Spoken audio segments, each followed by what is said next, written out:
Ladies and gentlemen, welcome to another edition of TBR. And I'm George Binns, and as you can tell, it's still election season.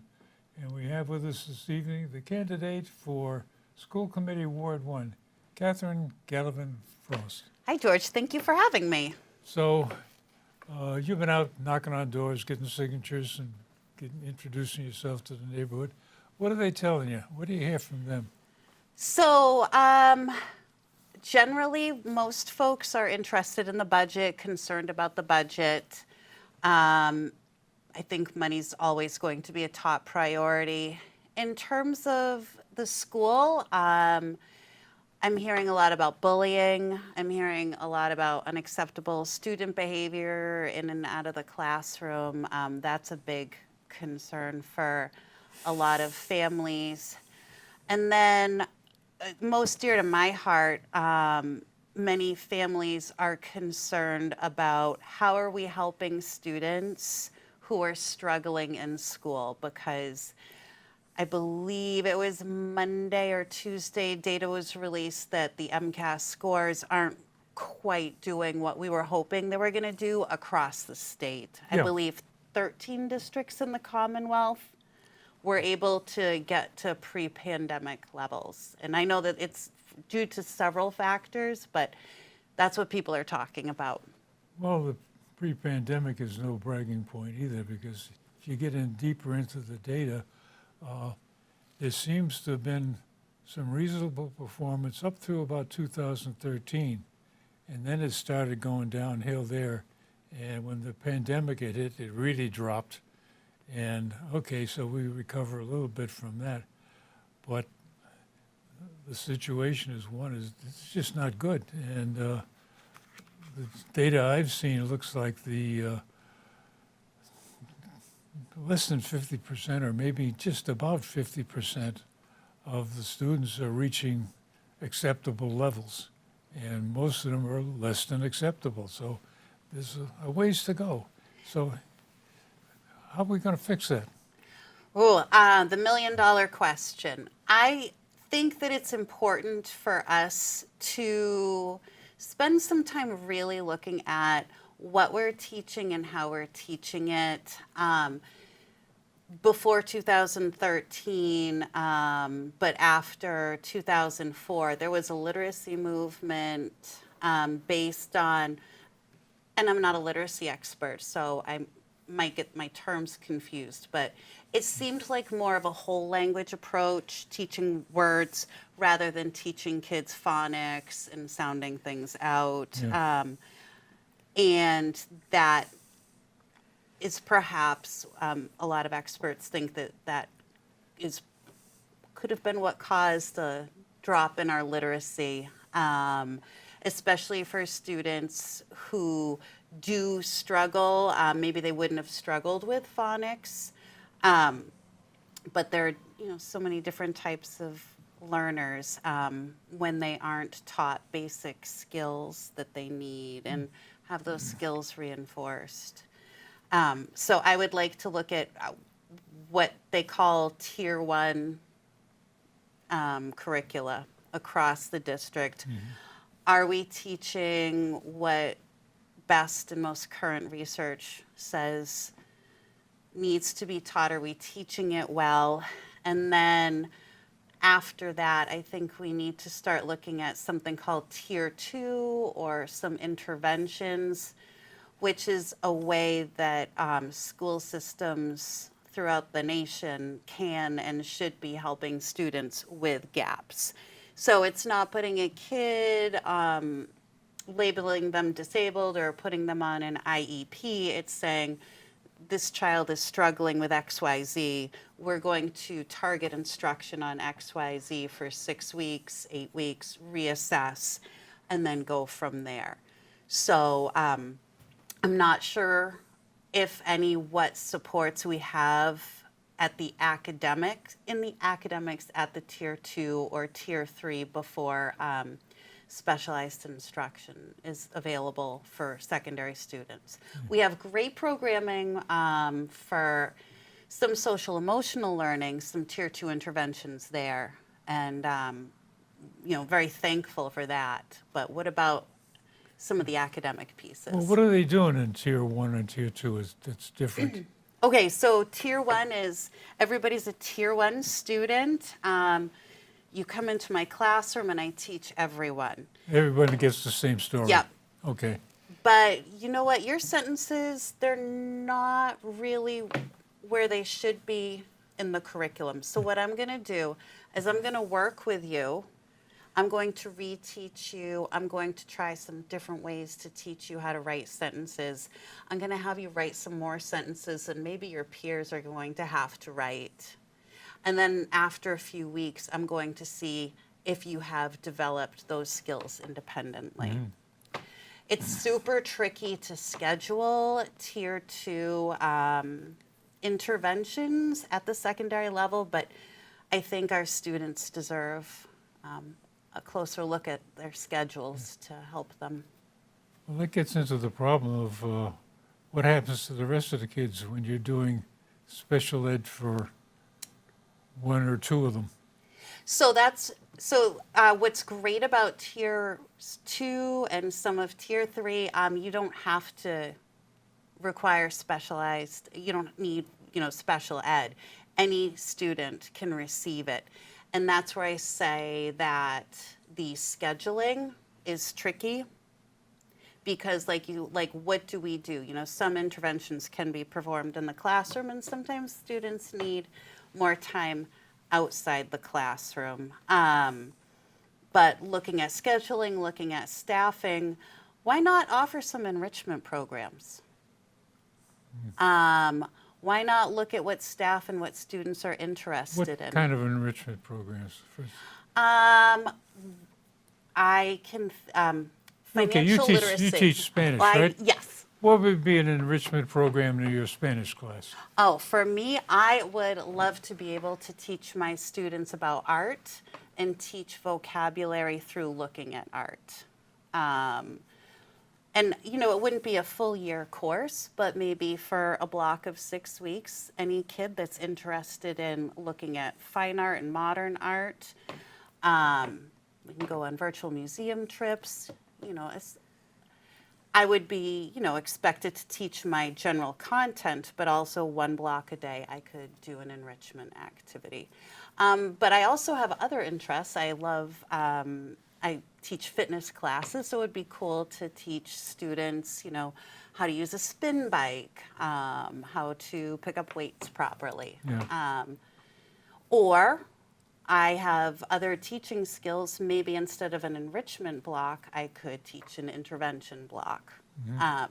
So it's really a matter of putting down some groundwork and thinking about what students need, what our staff has to offer, and how can we make a schedule and budget for a schedule that works. Yeah. Well, there's been a lot of talk about AI in the classroom. And the first grimace is the kids are using it to cheat. They go on Google or chatbot or something like that and say, what's the answer to the question that the teacher gave me, and then turn it in.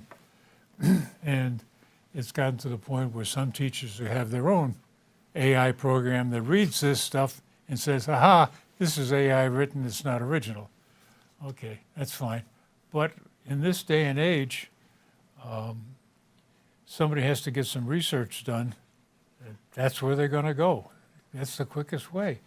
And back in my days when I went to school, you'd go down to the library and take out a copy of Encyclopedia Britannica and copy a paragraph out of that. Yep. But nowadays, it's just a couple of clicks. And there is one school, Alpha School.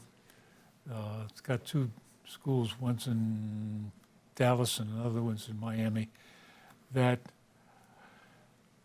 they have a program set up where the first block in the morning is all of your basic learning, reading, writing, arithmetic, and all that stuff. So they get an intense program on a computer with tailored programs for the students. So not necessarily everybody's getting the same one, but it's being modified depending on, as you say, what their needs are, what their differences are. And this is one way to do it. And this is something I'd like to see Beverly get into is instead of castigating anybody that uses AI, give them credit for it. In fact, I would like to see it go to the point of you get credit as a foreign language if you can speak AI. I mean, I think about as a foreign language teacher, I think we could talk a lot about that. But AI is a tool, just like photocopying is a tool, and even copying and pasting and putting into quotation marks is a tool. It's a resource. Yeah. I have a dear friend who's an English teacher. I asked her a question like, oh, my sons want to play college and sports. I have no idea what to do. Do you know any people that do that thing? I don't know what that is. And she said, no, just go on ChatGPT and say what you're looking for. Yeah. And, there was a tool. I knew that I didn't have the knowledge. I was able to look at it. Some of it made sense to me. So you need to have some background knowledge in order to use AI. Yeah. And then what didn't make sense to me, I left on the table. I didn't take credit for using, I didn't sell my business plan to my 16-year-old sons like I've got a recruiting plan for you. But AI is a tool, and I think in order to use that tool well, we need to, make sure that their instruction in school is strong enough so that they know when what they're reading on ChatGPT is wrong. So they understand different registers of language. Like, do I typically speak like this? Is the teacher gonna, teach them about register, teach them about content, and teach them enough so that they know when they're wrong. Yeah. So there's a lot of opportunities that can take advantage of what's going on in the world. And how do we integrate this into the school? How's the school committee going to make this happen?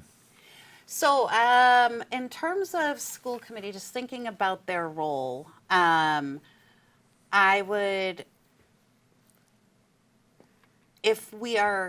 thing we could do, if we were committed to, for example, making AI, having some sort of AI policy, then that would be the school committee's role, is to create that policy, hopefully after getting some feedback from different stakeholders. Yeah. In terms of curriculum, I guess another thing that the school committee has to do is be able to attract and maintain strong educators that are talented at writing curricula in order to create and implement something to teach students about AI, ChatGPT, and the like. So those are two ways that the school committee could support it. Well, we get into the issue of the strike the BTA had, that part of their argument was we need to have better pay to attract better teachers. There's a downside to that. I'm not sure they were aware of that. When you say we need better teachers, they're saying, well, the teachers we got are not the best possible. And that gets into some funny kinds of things. But at the same token, there is a reasonable case to make that we're tending to lose some of the elder teachers because the last 5 years is what determines your retirement. And there's a lot of temptation to move to a different system that pays better to up your pay for the last 5 years to enhance your retirement. So there are motivations for it, but the question comes down to is, are we at the point now where the system is attractive enough to get that kind of a teacher?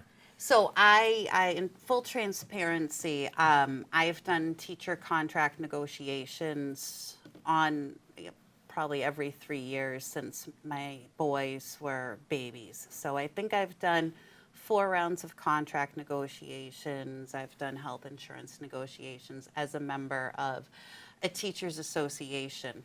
And Obviously, you don't teach in Beverly. I don't. No. No. I live in Beverly. It's nice to have that separation. Yeah. When I think about colleagues, really talented colleagues that I've worked with, that we've lost to better paying districts, to districts with a better health insurance split, because, I mean, right now our health insurance split is 60-40, and where my family's is, and my goodness, a 30-70 split, that's a big pay raise. Oh, yeah. You know, so it's dollars and cents. Teachers will leave if they know that they can be as supported, as appreciated, paid better, and get better benefits. I don't think that's specific to teachers. No, I think that's human nature. Yeah. Well, that's what you go to work for, to make a living. Yeah. And, So when teachers say, I don't want to leave it on the table that we don't have great teachers, but if you were to compare starting out, if you're to compare apples to apples, you're going to want to go to the bigger, sweeter apple. Sure. And that's something that, is something that needs to well, be there's looked two at. parts of the game. One Yeah. is the actual salary that you Yeah. get, including benefits. And it also is do we have an environment that encourages teachers to, okay, let's try a little bit of AI in the classroom. Yeah. Everybody's got a laptop. Yeah, Can we get one of these programs? And I think they go about $15 a month yeah, for an individual program. And okay, you've got, I think they cover up to 7 students. So you got a class of 24. You need, okay, it's $45. yeah, Can the system support the teacher in anteing up that kind of money and encourage them to say, hey, there's several programs out there. This one seems to be the best one. Do we have that kind of resource in the system so that the teacher isn't just guessing on, right. because that gets into another issue of you go online and hit one of these AI programs and it comes back with an answer. Well, gee, that sounds good. Is it? That's what we need to teach. That's what we need to teach as students, how that, is that right? Yeah. And that's something that I had mentioned earlier with my playing with ChatGPT. I know that I know enough to know what's okay, but some parts I wasn't sure of, so I had to leave that alone. Yeah. And again, not take credit because I didn't do the work. No. So those are the things. Yes, you hit the nail on the head. That's what students and teachers should be working together on. So the whole issue of being able to evaluate, critical evaluation, and critical thinking is, I guess, the fancy buzzword for Yep. it. And there is a gentleman in town who writes lesson plans for teachers. I think he's got 60 books out now. He bases everything on his experience as a history teacher. And just for the fun of it, I tried some of his stuff. And I went online, and way back when I read a book, The Armada by Garrett Mattingly. And so I asked about the Armada.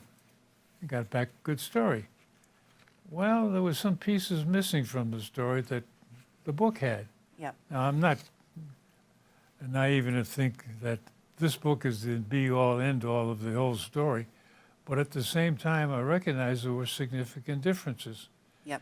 And part of it was the fact I'm an engineer by trade, so I get a little geeky on some of these Yep. things. So I'm tuning into who's got the smoothbore cannons, and who's got the rifle cannons, and the details like that.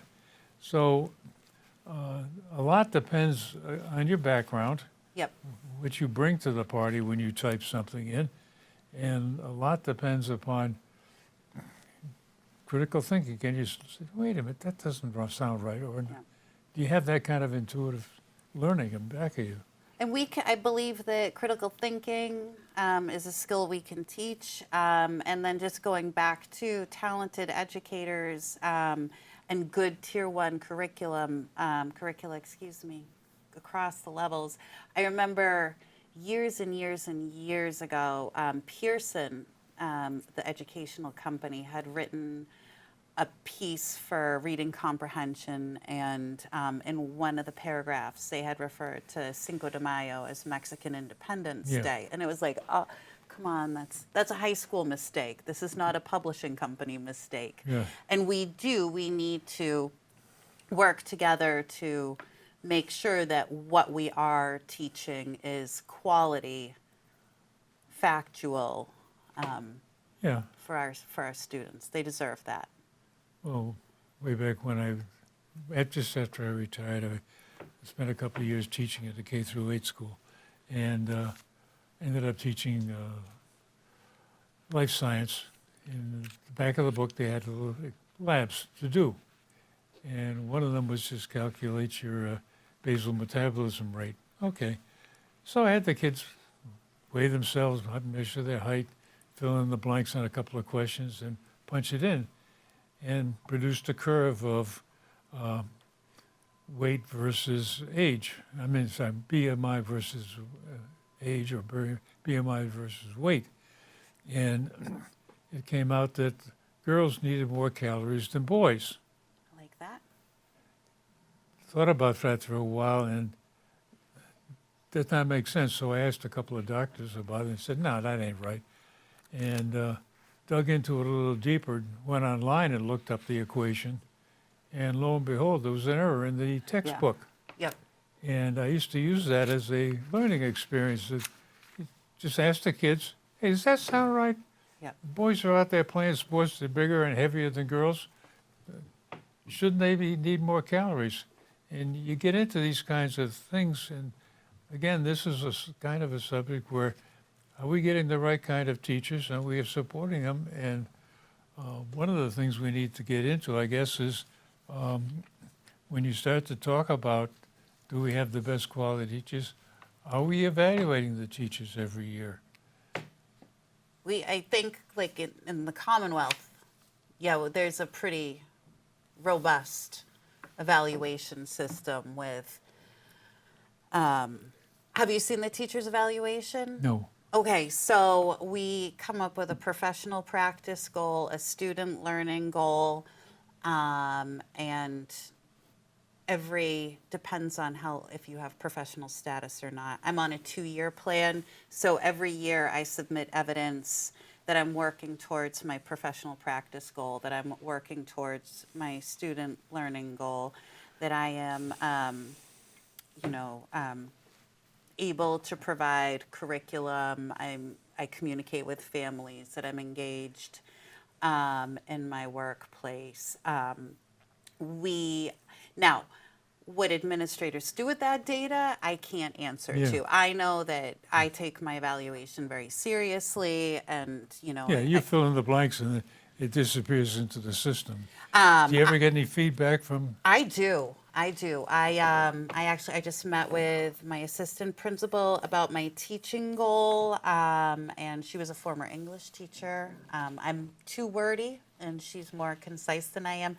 So she gave me, even though I'm in a 2-year plan, she gave me some feedback about my professional practice goal and how I should word it better so that it's clearer, should anybody be interested in Yeah, what I'm working on.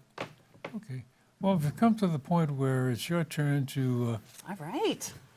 tell the audience why you should be elected and why they should vote for you. So it's all yours. Thank you. So I'm the mom of 3 students. I have a senior at Colgate University, and I have twin boys who are juniors here. We have experienced so many benefits as a family through the Beverly Public Schools. I do feel like we have a lot of work to do in a few areas right now that I'd love to talk more about if anybody wants to email me. But I would like to support some tier 2 instruction in academics. I would like to make sure that where we're spending money in the public schools is the most appropriate place that's the most effective for our learners. I'm hoping to create an environment because, again, this is just what my neighbors and friends are saying. A lot of them are concerned about how some students are disrespectful to teachers and what kind of disruptions that creates in the classroom. So I believe that when you complain about something, you should work to try and make it better. So I've complained about what I've seen, and now it's time for me to volunteer to be part of the solution. And that's why I'm running. Okay, Thank Oh, you. thank you. Nice to meet you, George. so it's going to be a challenge. You've got a new superintendent that's just Yep. starting this year. And as you alluded to in the beginning, that there's a budget challenge coming. And one of the big issues that comes out of that thing is technically the city council can't touch the school budget, either yay or nay. That's about it. Yep. But at the same time, they've got to make that yay or nay decision. And as you mentioned, that we want to make sure that we're spending the money in the most appropriate, most effective way. And that involves somehow or other bringing the school committee and the city council together and getting everybody up to speed on the same subject. And then we've got to convince the taxpayers that maybe we need an override, maybe we don't, maybe we need to do things differently, and get used to the idea that it ain't the way it used to be anymore. No, it is not. We have we have so many laws and regulations now that weren't around. Yes, I could not have said that better myself. Okay. And ladies and gentlemen, thank you very much for watching us this evening. And if you have a comment, my email address is in the credits before and after. And send me a note. Or better still, if you got a longer comment, there's room for you here at the table. Thanks again for watching, and stay tuned.